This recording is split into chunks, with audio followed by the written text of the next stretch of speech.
Hello, human peoples. You're listening to the podcast network of Gamefully Unemployed. To support us and gain access to great exclusive podcasts like Fox Mulder is a Maniac, Tom and Jeff Watch Batman, Star Trek The Next Futurama, and our latest show, Spiel Boys, head over to patreon.com/gamefullyunemployed. We do game streaming, movie nights with our patrons every Friday night, and you can even commission your own podcast about anything you want. Literally anything, within reason, and we have to do it. You are quite frankly out of excuses not to go visit patreon.com/gamefullyunemployed. That's patreon.com/GAMEFULLY unemployed, which is spelled like it sounds.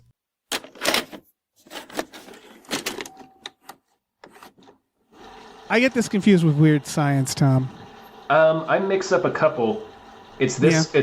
It's this one, My Science Project, and shit. There was another one in there. Anyway, I don't know because there's the thing. This could have been called Weird Science. Yeah, easily. And the same syllables. Hi, everybody. Hello, everyone. My name is David Bale. My name's Tom Ryman. And we just watched Real Genius. He's a genius. Yeah. What is the nature of genius? The film asks. Yeah. Yes. Yes. When the military runs short on brains, they go hunting at Pacific Tech, an exclusive institution for outstanding intellects, where the superstar of smarts is Chris Knight. You have a jacuzzi? Absolutely. His hobbies violate the laws of gravity. What are you doing out there? Floating, sir. His homework could win a Nobel Prize. He's one of the 10 finest minds in the country. And his IQ is higher than most people can count. First thing. Are you a stuck-up maniac or a slob and a maniac? It seems to be the only two conclusions that the movie comes to. Anyway. Those are the options. Anywho, hey, Vincent, thank you so much. This is brought to you by our producer, Vincent, with a Y, Vampire Vincent. Thank you. Who gave us a whole list of movies to choose from that I've been just arbitrarily grabbing them from. We're running out of movies on that list, by the way. We're going to need a fresh list soon. But thank you. Real Genius. This is had you seen this movie, Tom? I had, but not since the 80s. Like, not since it came out. Okay. I remembered very little. I remembered the popcorn in the end. Yeah. I remember that because of a Mythbusters. But I haven't seen this or Weird Science, which is also why they get confused in my head. This is that era of teen comedy that I wasn't a teen for. This is 1985. And no one around me showed me it when I got older, if that makes sense, where it was simply, it just passed me by, for whatever reason. I didn't come up with this. I didn't come up with like Val Kilmer or really like I came up with a little Christian Slater, but I didn't come up with like Val Kilmer teen romp. No, not really. He was Top Gun for me. That was and Willow. Those Top Gun and Willow were big in my house. Not Real Genius so much. We watched this a few times. I watched My Science Project more because in that movie a dinosaur shows up in the end. That's cooler. It's pretty sweet. Yeah. He builds a time machine, you see. Ooh, that sounds delightful. But he can't really control it. This is it's a weird one, man. What did you think of this? This movie is not without its charm, but it's like I think I don't think it's very good because I think it has a couple of tonal problems. Agree. It's trying to be both a grounded comedy and a screwball comedy simultaneously, and the sort of red flag went off in my mind immediately because I noticed one of the writers is Pat Proft. What'd they do? Pat Proft has written a lot of the Leslie Nielsen spoofs. Oh, interesting. Directed a few of them too. I think might have written a couple of the Zucker movies as well. Oh, the director Martha Coolidge. I haven't seen anything she did. I think this has good comedic timing especially in the edit in some parts. I think it's generally like it's fun enough, but I do agree with you, which my big criticism is this is about an hour 45 and like it should be an hour 30, honestly. And I know exactly what makes it gets kind of tangled at the end. They sort of have two conflicts that I don't think they need both of. And in fact, one of them's a lot less important than the other. It is essentially, what's interesting about movies like this is it's no different than, say, Animal House. Right, it's almost exactly Animal House. Yeah, they just reskin it. They're like, what if instead of like party animals and jocks, it's nerds, and then the best nerd is the most popular. It's like, that's no different than like a football player. It's Van Wilder. Like it's just, what if, I bet they pitched it as Animal House with nerds. And it was, I think it was a big deal at the time that because I looked at some trivia. I'm sorry to interrupt you. With prodigies, rather, not nerds. This movie doesn't go down the nerd path for its comedy, really. Like Revenge of the Nerds. Like, there's nothing like that. There's no Professor Frink in this. It's more. Yeah, they're not. Yeah. Oh yeah. They're not like underdogs or anything. Yeah. No, they're all prodigies. That's what I mean. It's like you can basically just make this about football if you wanted to, apparently the director did a lot of research into the science in this, which is funny to me.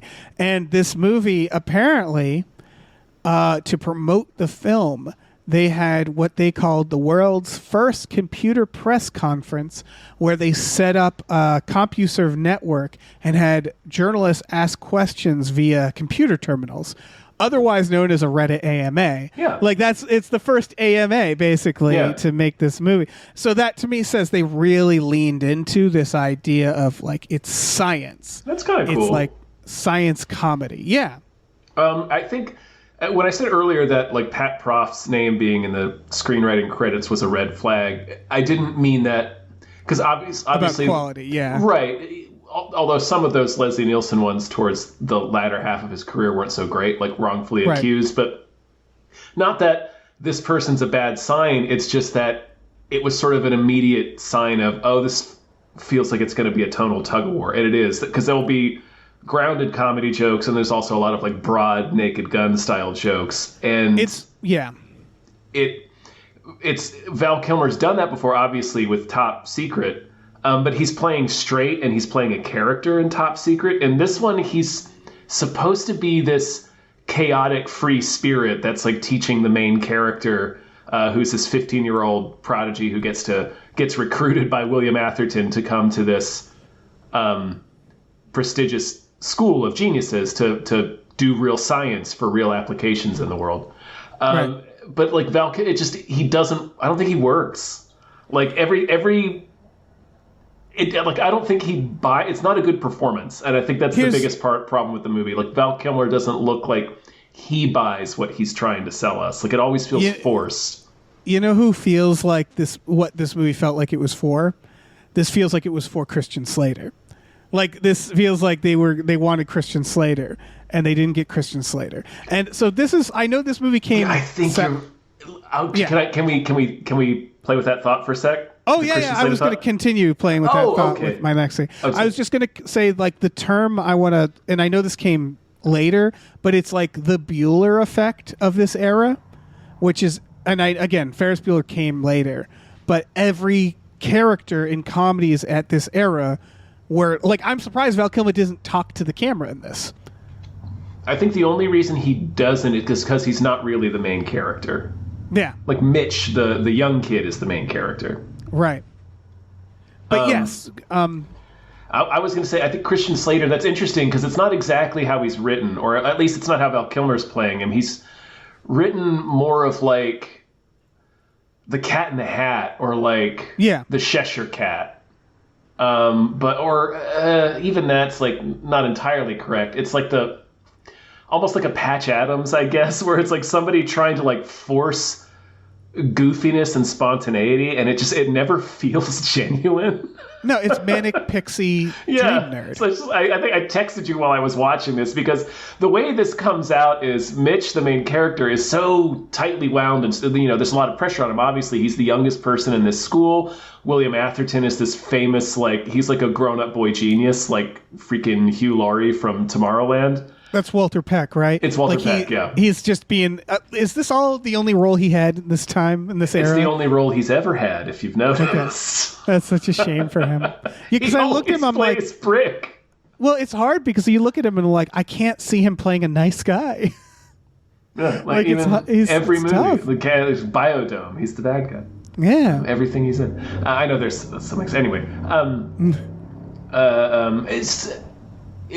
I lost my train of thought, but it never. We were going through the plot a little bit, which is like the overarching thing is the government. It's basically it's some space race, Star Wars. They want to build. They want to build a laser. They want to build a gun. Yeah, the government is the CIA is recruiting smart kids. Oh, right. I was going to say. I was talking about the Christian Slater thing. Just that it's interesting that Val Kilmer plays it that way, because I could see Christian Slater playing it, and it would be a different character, but I think it would work better. Yes, it would feel more like he's trying to grift his way through. The thing, all right. I mean, Val Kilmer has done some great performances. Nothing against him as an actor specifically. He's also done some terrible things. But this is all to say that, like, I think the key difference. Like, this starts with a scene where he walks... Like, the moment I saw Val Kilmer's character, I was like, oh, I don't like him. Because he comes in with a T-shirt and a blazer. The T-shirt says, I heart toxic waste. He's wearing one of those, like, alien spring... antenna hats. And he's like, look how quirky I am. And it really... Like, I got the vibe of, like... Oh no, I feel like this is why we have Elon Musk. I feel like Elon Musk watched this movie and was like, this is going to be my personality. Because it was like, look how quirky and funny I am.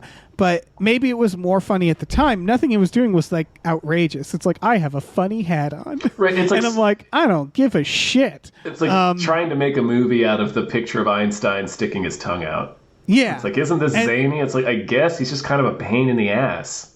Right, and they might have put that same shit on Christian Slater, but I think the way Christian Slater would have played it is Christian Slater is a little more, like, honestly cool. He's a little more reluctant, a little more like... He's more cooler. Sarcastic, more dry. Right, he is cooler than Val in that, like, punk rock way. It's hard because Val Kilmer's trying to be friendly because we don't want to hate him, but he has the please like me vibe that, like, really comes across as, like, kind of desperate. And, like, he's not a bad guy in this movie, but his vibes he gives off, you're like, ew. Like, when he's, like, charming women later, I'm like, nah, I don't believe that. Oh, God. Well, yeah, the line. Like, yes, he looks like Val Kilmer, but right, still. like, he comes up when the woman's getting a cheeseburger, and he says, oh, don't eat that. They make your breasts huge. And then he's like, oh, no, I'm too late. Yeah. It's a funny joke, but, like, maybe that's not the opening line when you're introducing yourself to a person. Right. And, like, here, this lady he's talking to when he first... is in this scene, like, she wants to fuck him so bad with his alien antennas, and, like, I just feel like Christian Slater is better at, like, throwing away things, being like, nah, you know, like, this is dumb, I know it's lame, but I'm doing it. Like, I think he could pull it off a little more, and he also, I don't know, I get the vibes of he's a smart guy more than Val Kilmer as, like, a genius. Christian Slater is not, this is going to sound weird. He's not too handsome, you know? Yeah. Like, there's a bit of, to him, you know? Like, there's a bit of, I don't think, maybe don't go to a different location with him unless there's another person with you. You know, like, there's a bit more of an edge to him, whereas Val Kilmer is just so, like, bully handsome. Right. And he's kind of a bully in this, because every time his way of getting Mitch out of his shell is to constantly interrupt and fuck with Mitch's work. Yes. So that's the point when I remember I was watching this, I texted you, I would kill Val Kilmer with my hands. Oh, yeah, because here's the problem. And, like, they make it that, like, he's not fun enough. He's also, the idea is, like, I know he's Mitch is just supposed disruptive. to be... He doesn't they forget to have him do the other half of it, where he's supposed to be, like, passing on wisdom and stuff to Mitch. He doesn't do any of that until almost the end of the movie, so it's just him doing the cat in the hat, disrupting everything he's doing and making his life very hard. Yeah, he's also irritating in the sense that, like, I think Mitch is supposed to be smarter, but Val is the one who seems to have everything figured out.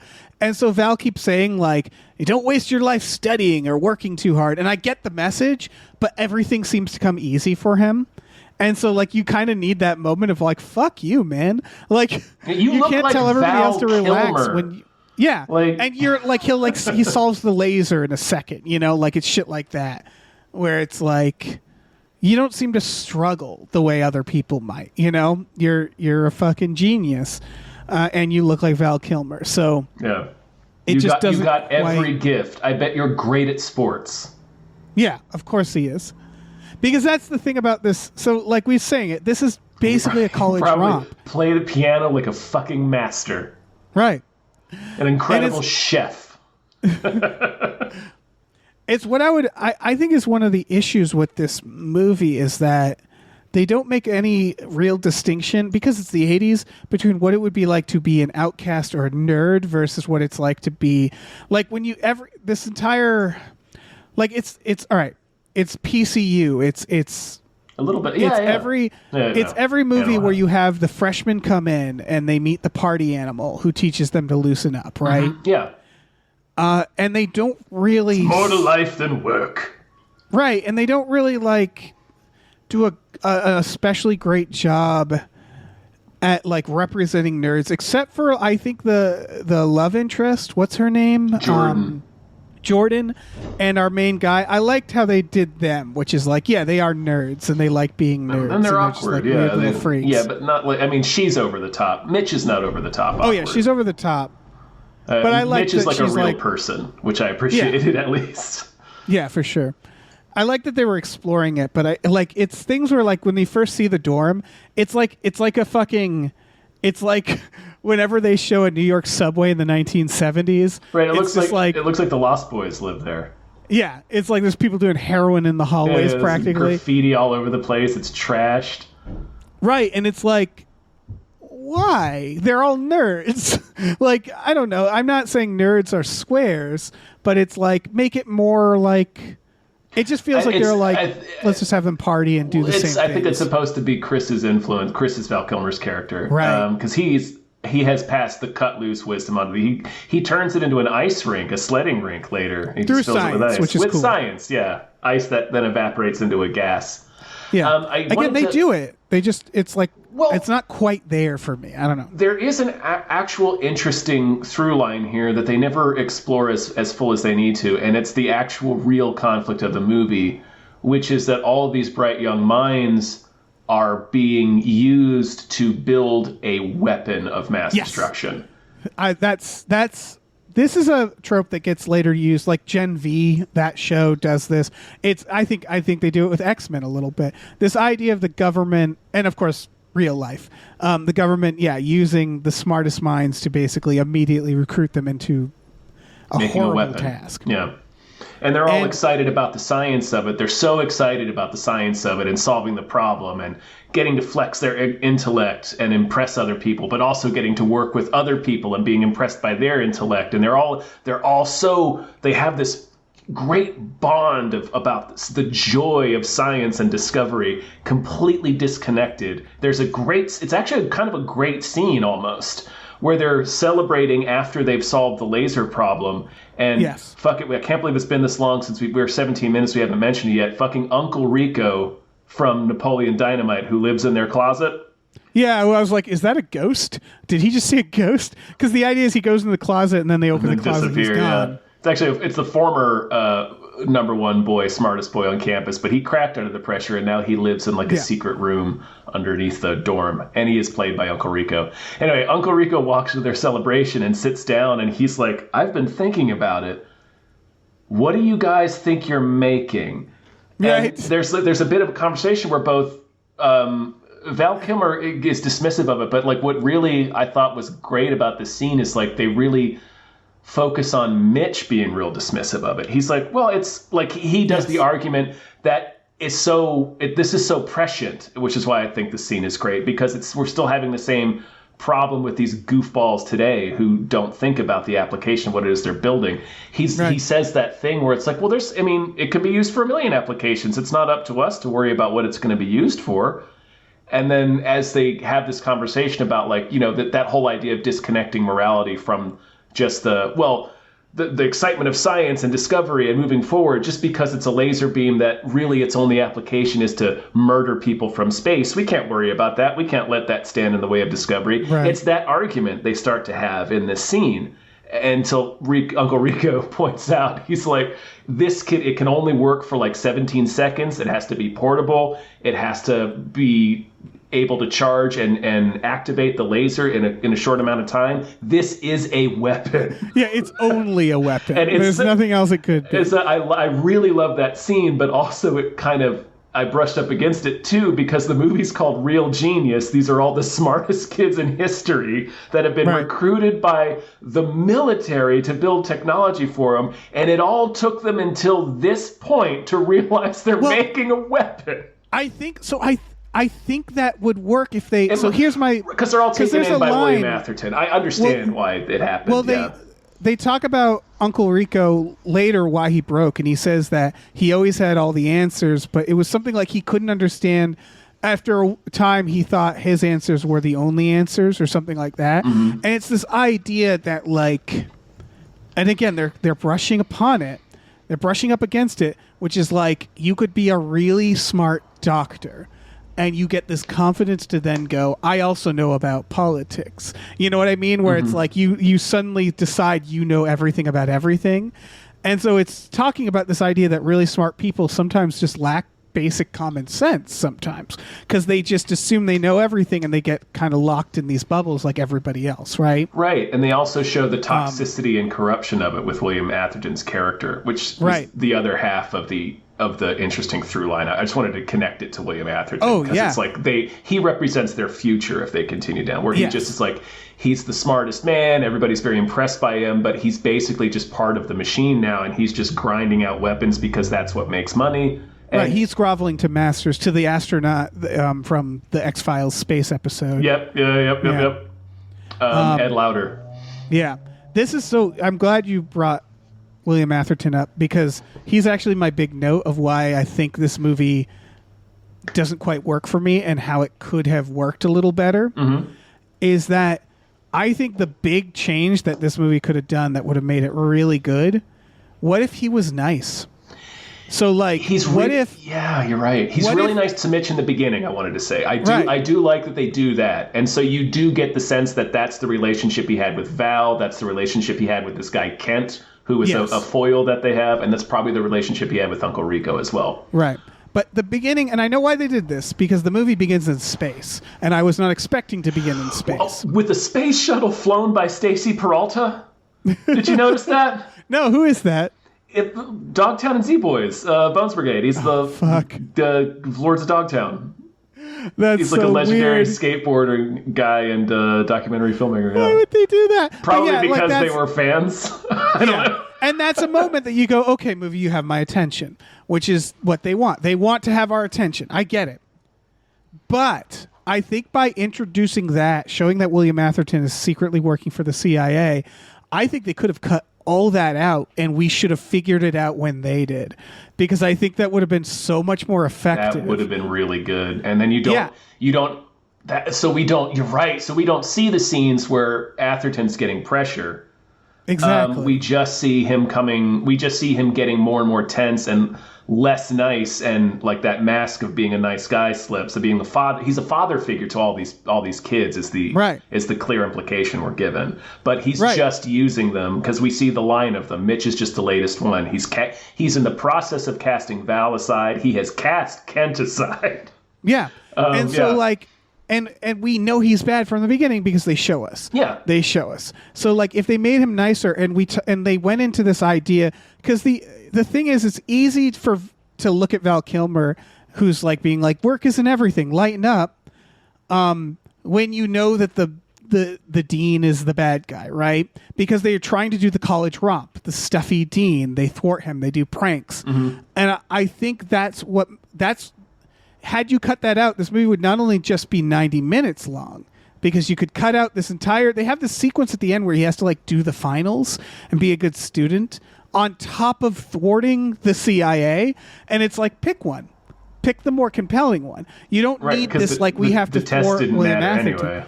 It didn't matter. So it's like, why are we doing the college movie thing when we have this way more compelling plot? Yeah. So like... imagine if it was like this idea that Val actually doesn't seem like a great guy, because you're like, William Atherton, he seems like a nice guy. Why is Val being so shitty to him? Why is he disrupting everything? Where you're like kind of on their side, where you're like, they're doing science. They love science. They're, like, they do enough. Let them do their science. And then they slowly reveal that what they're doing is horrible and that he burns through these people. Yeah. Like, that would have just been a way more compelling, and it would have shown that observation more. I had that thought too, because they do lay some of that groundwork, or at least it seems like they do. And maybe they're just circling the idea because it's part of the same. It's all part of the same themes, right? But it seemed like, because we see Atherton's getting this pressure to make the laser be available by June, which is like he balks at that. He's like, that's fucking impossible. They basically tell him, we don't give a shit. You do it, or you're going to lose all your money. And also, when we close down projects, they do audits. And we've seen that Atherton's been building himself this huge house with these workers that he treats like shit. Yeah. So and Atherton gets like flustered at that. So there's the implication that he's been embezzling his grant money. But there's a moment where it's, the project's been taking too long, and like there's until almost the third act of the movie where all Val has done is screw around and fucking be an obstacle for Mitch. I genuinely thought that part of the reveal might be, if there was a reveal it was building toward, I thought they were going to reveal that Val Kilmer had already figured out it was a weapon and was purposefully sandbagging the project. Right. Like, I thought that's what was going to happen. Right. That would have been an interesting idea, and it would have explained him a little more. Yeah, it would have made his character make a little more sense. It's like, man, this guy is just the Tasmanian devil. Right. And he's just the Joker. He's complete chaos, yeah. Yeah. But again, in a way that's like, when he's just like, what would you do if gravity reversed? And I'm like, shut the fuck up, man. Yeah, come on, man. I think I love him as a comedian, but I kind of blame Bill Murray a little bit. Again, quirky, funny guy, right? Like this is the era where to show a guy is quirky and funny, he'll often pick a woman up and she'll go, ah! Like it's that, you know what I mean? Like it's just like quirky, funny, like a little pestering, usually lightly sex pest, aggressive sex pest. It is light harassment, right? Because you're grabbing somebody and lifting them. Like you're bodily lifting somebody in the air. Yeah, it's like, it's all over the 80s, so it's not just one movie. Right, yeah, this is not an varying outlier. degrees of success, where it's like sometimes they do it well enough that you don't notice, and then sometimes it's like this, where I'm like noticing every fucking thing, where I'm like, makes me feel deeply uncomfortable with every line. He throws a Hawaiian Tropics tanning party in there. That was like one of the most baffling sequences. They have like a pool in there and a slide and it's like oh yeah. And he's invited all like the kids, the girls from the beauty school, like, right? Yeah. And he's just doing it on campus? Right. Because people are getting really drunk and fucking at this party, and like there's an underage kid there. I'm like, how is he? Can they really? Right. I mean, he's a genius. Again, yeah. I guess it's like varying degrees. Genius. Like I like disassembling a car and reassembling it. Like that shit that you hear that happens at like MIT, And they put hydraulics on it to make it look like it was snoring. That was a funny gag. Yeah, using science nerd stuff is a cool idea. I agree, and I bet that's a fucking Pat Proft gag. Yeah. The car snoring. Oh yeah, absolutely. That feels very Naked Gun. Anyway. Yeah. But I think then they try to do kind of the weird, I don't know, the weird college shit on top of it. They also have there's a little Breakfast Machine vibes, which I also love from the 80s, which is to say that this is the vibe where science is like fun. That's like he takes an amusement park ride to his secret lab, the guy in the closet. And it's like, why are we? So he has to do this every day. It's like going to the Addams Family vault. He has to ride a tiny little roller coaster to get down there. It's picturing Uncle Rico doing that every time he goes down to his lab is very funny. It is, but I do not question why he does it, because I would do that too if I could. That's so funny that was such the shorthand for eccentric, like fun genius for so long, is to show him making a Rube Goldberg machine. because it's all over this movie. They do it multiple times. It's not just with Uncle Rico. It's also what becomes a planned payoff that like saves the day at the end is Val Kilmer is just keeping a cylinder of liquid nitrogen in the dormitory refrigerator, which pretty sure that's incredibly poisonous, but he's using it to chill his coffee. Isn't he making... Yeah, you're right. He is. And it's... Yeah, that's so fucking weird. And he uses that as like his breakthrough, right? Yeah, and then later he uses liquid nitrogen. But that's like another example of... It's not a Rube Goldberg machine specifically, but it's like using high science to do something very mundane. That's science like another... is cool. Right, it's another trope of like, oh, this is a wacky genius. It's a genius, but he's cool. And I mean, I love that, obviously getting people interested in science is a good thing. Yeah. And I think I think more often they embrace the nerd science for the gags than they don't. There was just a few moments. My favorite one, honestly, is when he takes the test, gives William Atherton the apple, and walks out, and Atherton throws it in the trash, and then the trash explodes, implying that he was trying to bomb the teacher. And that's such a good, like, science asshole. I mean, that's straight up Oppenheimer, right? Like, poison the apple. Yeah. And so it's like, I feel like they definitely, like, researched smart people in their college years, because I think that when you throw that down that elevator pitch, like, what if Einstein was a jackass in college? It's like, oh yeah, I want to see that movie, right? Yeah. And so like I think it's a lot of it's structural, the issues I have with the screenplay of like they had an opportunity to say a little more with this movie. It could still end with the prank of using a space laser to both disable it and also just to fill Atherton's house with popcorn. That's funny. Like it's using the science to do Animal House pranks with escalating ridiculousness. Yeah, and the heart is in the right place. Like the guy, Uncle Rico, at the end, the implication is he's been gaming, and it's based off a real thing that happened. Gaming like a Frito-Lay contest to get all this free stuff, and he basically like at the end leaves and he's like, I'm free. Like I'm going to go with all my stuff and live a life on this compound, I guess, this apocalypse. He's going to get shot by the FBI at some point, but he's moving up to Ruby Ridge. Yes. But like until then, and so like this idea of like these nerds not looking at the big picture, over focusing on what's in front of them, never having fun, and then being a cog in a larger evil that they don't even notice is all a good idea. I think that it just gets bogged down with trying to do the college romp comedy stuff like at the same time. Like I don't think we need the hey, let's party with the babes from the school next door, or the hey, I'm going to take the big test and the stuffy dean. I think it would have been way more compelling like if we liked William Atherton and we felt betrayed by the reveal. And we felt more confounded by Val Kilmer. Like, you're like, why is he doing this? Yeah. Like, why is he behaving this way? Right. Where ultimately you realize like he was going to break. Like this other guy and so on. Yeah, like Uncle Rico did. I want to talk about how profoundly dark the ending is. I have a few things. Sure. One of the first things we learn about the CIA is they will kill you. Yeah. They kill someone at the beginning. There's a guy, they do, I'm going to reference, they do the sum of all fears, where one of the characters goes like, I don't want to have any part of this. I'm leaving. And then the CIA guy is like, we'll have him vanished, basically. Yeah.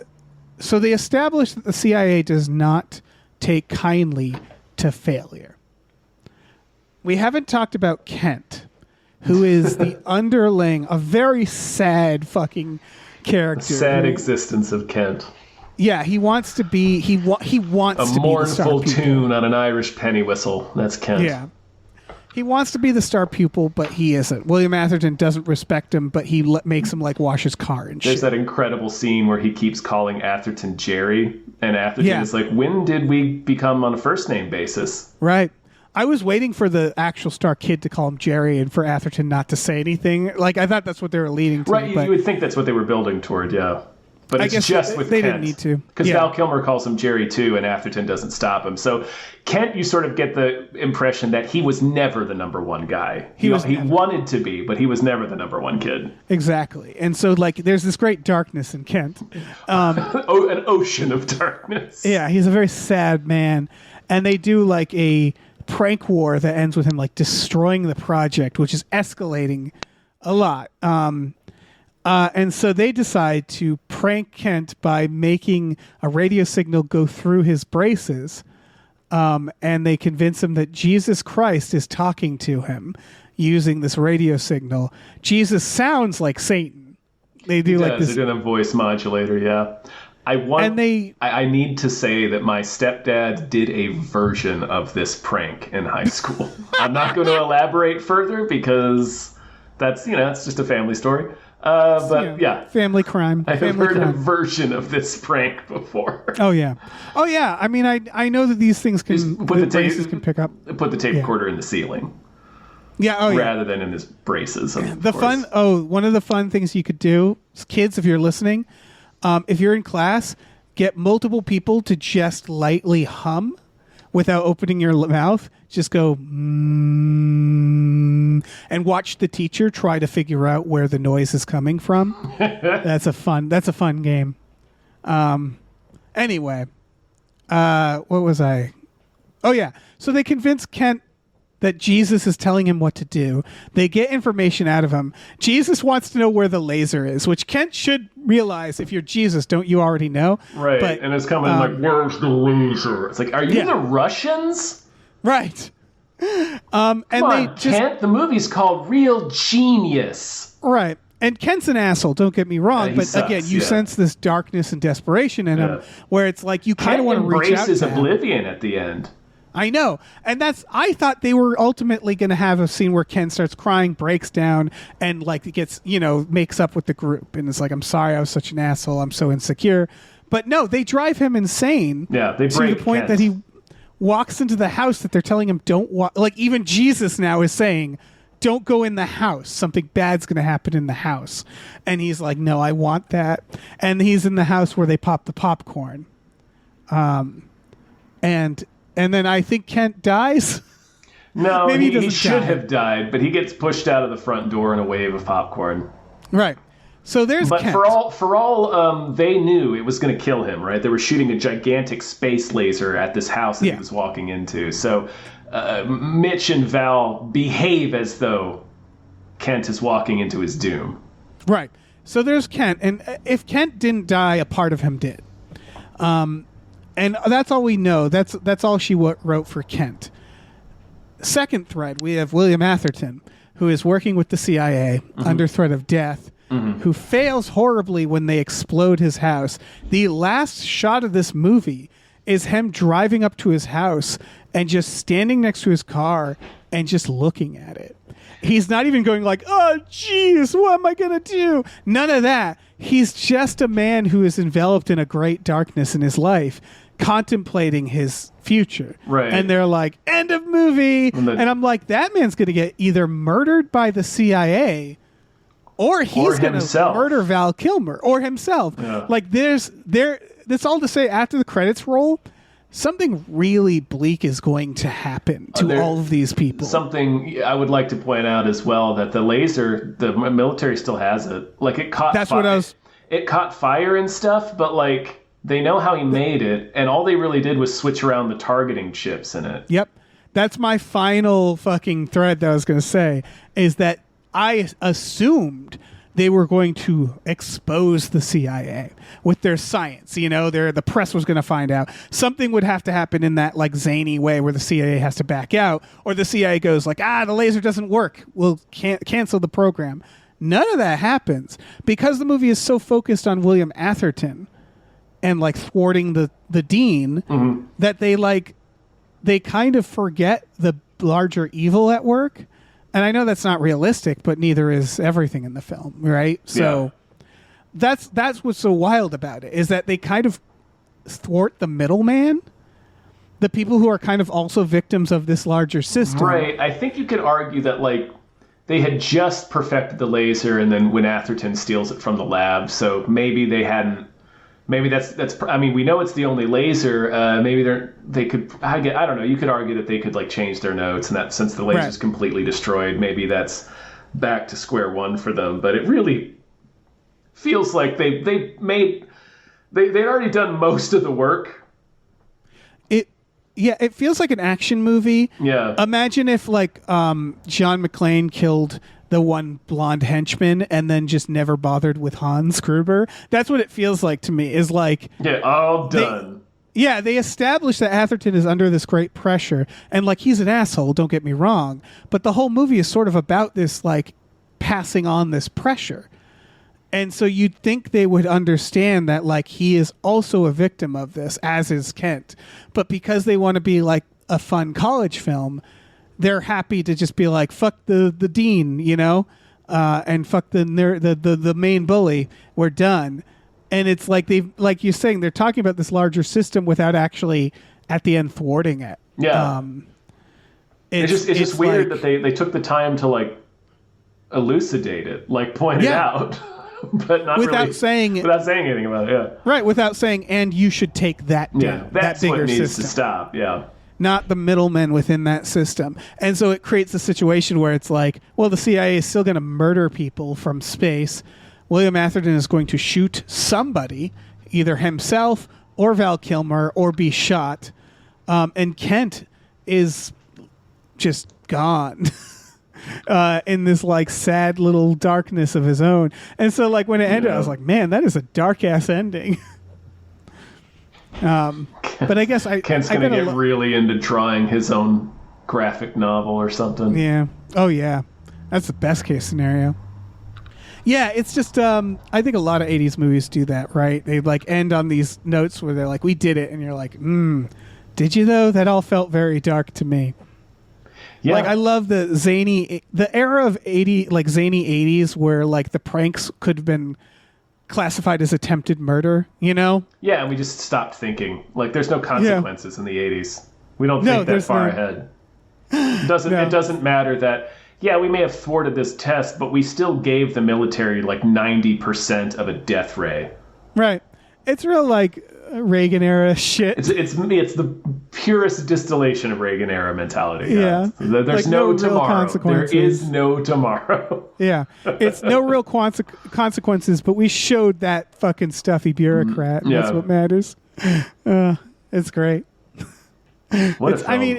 It's a fun artifact for sure. Like, yeah, it sounds like neither of us grew up with it, so we don't have that nostalgia. No, I don't have a built-in fondness for it. It's like I said, it's charming enough in spots. It's just kind of a weirdly uneven movie. And I think Val Kilmer's not very good, and I think his performance is not good. I don't think he works. I don't think it's a good use of Val Kilmer. Yeah.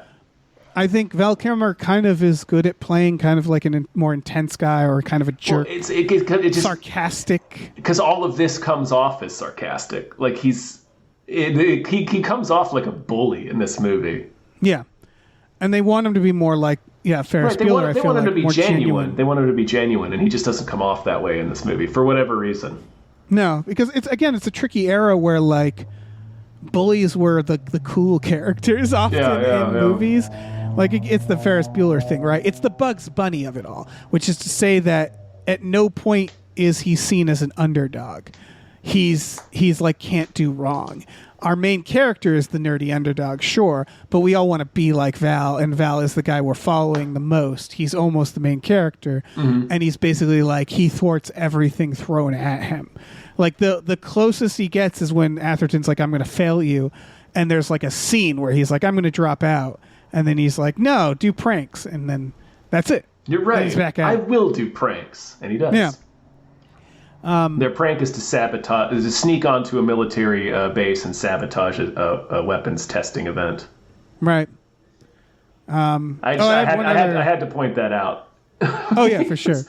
Yeah, because it's Jesus fucking Christ. Right, when they're sneaking in there, they're wearing like disguises and they have fake IDs that Jordan made them. And Mitch asks Val, he's like, so what happens if this doesn't work? And Val's like, well, we die, we get killed. Yeah. And like, he's being a little flip, but that's not incorrect. Like, no, you're in the middle of the desert at trying to crash like a top secret military test. It's much easier for them to just disappear you in the desert. This is somewhere Mulder breaks into later. Yeah. This is like the guards that let them in will be executed for treason, I feel like. Because they let them in and they're like, we better call this in. And he's like, hey, buddy, help us out. And they're like, all right. And it's like, I don't think you can do that if you're a guard at like a CIA fucking military Probably base. not. Also, I don't think after the credits roll, Mitch and Chris are long for this world because they're going to find out who sabotaged that test. Again, everybody's going to be The two guys that built the laser, maybe?